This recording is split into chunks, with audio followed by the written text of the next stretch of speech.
Job లేక ఇబ్బంది పడుతున్నారా? అయితే మెడికల్ కోడింగ్ మీకు మంచి ఆప్షన్. వెంటనే కాల్ చేసి కోర్సులో జాయిన్ అవ్వండి.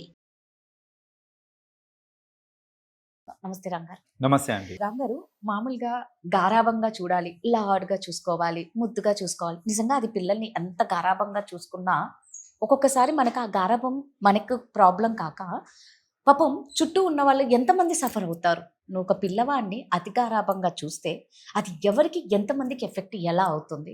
ఇట్లా ఈ గారాబం విషయానికి వస్తే కొంతమంది భర్తలు ఉంటారండి, భార్యల్ని చాలా గారాబంగా చూస్తారు. అంటే ఆవిడకి మాట తీరు రాకపోయినా, అంటే ఆవిడ ఒకరికి మర్యాద ఇవ్వకపోయినా, తను అంతేలే, తన మాటే అంత, తను నోరే అంత, తను అలా అంతే, అది పాపం తన మనసులో ఏముండదు. ఎంతకాలం మనసులో ఏముండదు. నువ్వు ఎలా పడితే అలా మాట్లాడితే నెక్స్ట్ మీ ఇంటికి ఎవరు వస్తారు? సో కొంతమంది భర్తలు భార్యల్ని ఇలా గారాబం చేసి ఎవరితో ఎలా మాట్లాడాలని వీళ్ళు ఫస్ట్లో స్టాప్ చెయ్యక దాన్ని కంటిన్యూ చేసి ఆమె ఇంతే, ఆమె మనసు మంచిది, నోరే అలాంటిది ఇలా అంటారు. అది దీని ఎఫెక్ట్ ఎలా ఉంటుందండి? బోత్ కేసెస్ లో, అంటే పిల్లల్ని గారాబం చేసినా లేకపోతే వైఫ్ ని గారాబం చేసినా కూడా ఒక్కటి చెప్తాను ఏంటంటే, ఇక్కడ గారాబం చేయడంలో తప్పలేదండి. అతి గారాబం that is where lot of గారాబం అనేది అందరికీ ఇంపార్టెంట్. సో ప్రతి రిలేషన్ లో అది ఏ లెవెల్ వరకు చెయ్యొచ్చు, ఎంత చెయ్యొచ్చు అంటే అది ఎవరన్నా కానివ్వండి, అది వైఫ్ అవ్వచ్చు, హస్బెండ్ అవ్వచ్చు, పిల్లలు అవ్వచ్చు, ఎంత వరకు చేయాలో అంతవరకే చేయాలి. అది మితిమీరినప్పుడు దాని యొక్క కాన్సిక్వెన్సెస్ ఉంటాయి చూడండి, అది వాళ్ళకి మాత్రమే కాదు చుట్టుపక్కల వాళ్ళందరికీ కూడా ఇంపాక్ట్ ఉంటుంది జనరల్లీ. ఇప్పుడు చూడండి, కిడ్స్కి చూసుకుంటే కనుక, ఇప్పుడు చిన్నపిల్లల్ని అతి గారాబం చేస్తూ ఉంటారు కొందరు. అది ఏ లెవెల్లో అంటే, ఇప్పుడు వాళ్ళు ఏదైనా తప్పు చేసినా కూడా అది తప్పు, అది అలా చేయకూడదు అని చెప్పాల్సిన పేరెంట్సే దాన్ని సమర్థిస్తూ అవతల వాళ్ళకి ఏదో సంజాయించుకుంటూ ఉంటారు.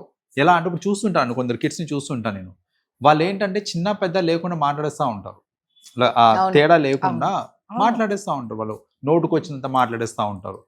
నోటుకు వచ్చినట్టు మాట్లాడినప్పుడు దాన్ని కంట్రోల్ చేయాల్సిన ఇది రెస్పాన్సిబిలిటీ ఆబ్వియస్లీ పేరెంట్స్. అది అలాంటిది దాంట్లో వాళ్ళు భలే మాట్లాడుతున్నాడు కదా వాడు అని దానిలో ముచ్చట పడుతూ ఉంటారు. మళ్ళీ కరెక్ట్ గా చెప్పారు, అలాగే ముచ్చటిస్తూ ఉంటారు. ఏంటి మాటకి మాట చెప్పేస్తే చూడు ఎంత గడుచోడం మావాడు అని దాంట్లో ముచ్చట పడుతూ ఉంటారు. సో అసలు దాని యొక్క లాంగ్ టర్మ్ రిప్లికేషన్స్ చాలా ఉంటాయి. అండ్ ఇంకొకటి, మీ కిడ్స్ మీకు ఆ టైంకి ముద్దుగా అనిపిస్తుండొచ్చేమో, కానీ చుట్టుపక్కల జనాలందరూ ఏంటి ఈ పిల్లాడు ఎలా పెరుగుతున్నాడు, వీడి నుంచి మిగతా వాళ్ళని దూరంగా పెడితేనే మంచిది, మన వాళ్ళని దూరంగా పెడితేనే మంచిది, లేదా మన వాళ్ళు కూడా ఇలా పాడైపోతారు. ఎందుకంటే కిడ్స్ అండి చాలా ఈజీగా నేర్చుకుంటారు, చాలా తొందరగా నేర్చుకుంటారు వాళ్ళు.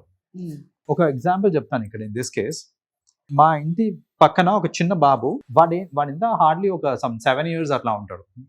వాడు నార్మల్గా ఒక తెలుగు వాళ్ళతో మాట్లాడేటప్పుడు వాడికి వచ్చే స్లాంగ్ ఒక లాగుంటుంది.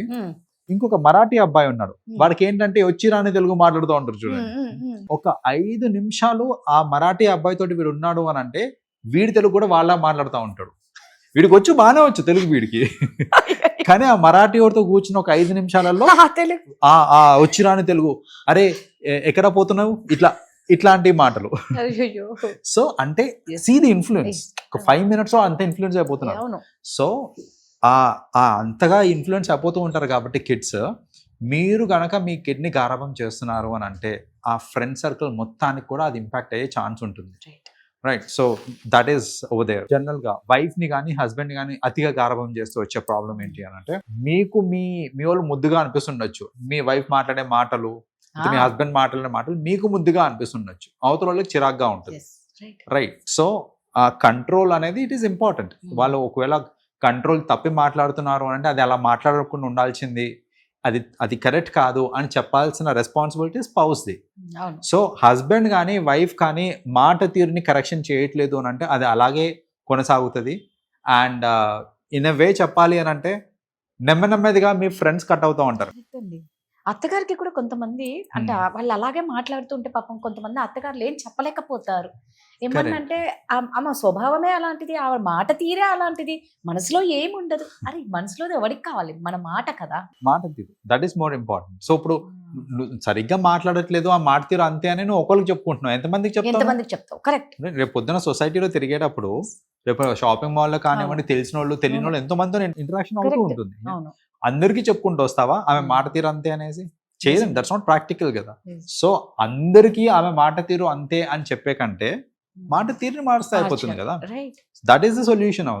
సో అలా ఏంటంటే గారాబం, అతి గారాబం చేయటం వల్ల పిల్లలు కానివ్వండి, మన స్పౌస్ కానివ్వండి, ఎవరన్నా కానివ్వండి చేయి జారిపోతారు. అండ్ దాని యొక్క ఇంప్లికేషన్స్ ఏవైతే ఉన్నాయో చుట్టుపక్కల వాళ్ళ మీద కూడా ఉంటుంది అది, దాని యొక్క ఇంప్లికేషన్స్ అనేది.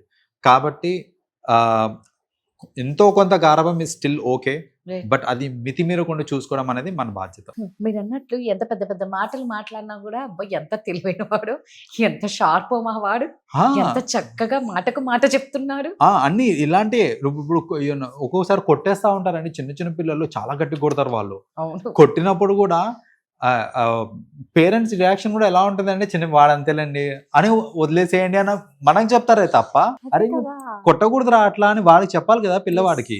Yes. సో ఇలాంటి అన్ని చేయకపోవడం వల్ల ఆబ్వియస్లీ కిడ్ మైండ్ కూడా ఏంటంటే ఇట్ యాక్సెప్టెన్స్ అనేది కనిపించినప్పుడు అవును. ఇంకా అలాగే వాళ్ళ బిహేవియర్ కూడా దాని అలాగే ఉండిపోతుంది నేను అన్నమాట. చేస్తున్న పని కరెక్టే అని అనిపించేస్తుంది, ఎందుకంటే పేరెంట్స్ సపోర్ట్ వస్తుంది కదా, అక్కడి నుంచి అపోజిషన్ రావట్లేదు కాబట్టి. సూపర్ అండి. Thank you. You're welcome.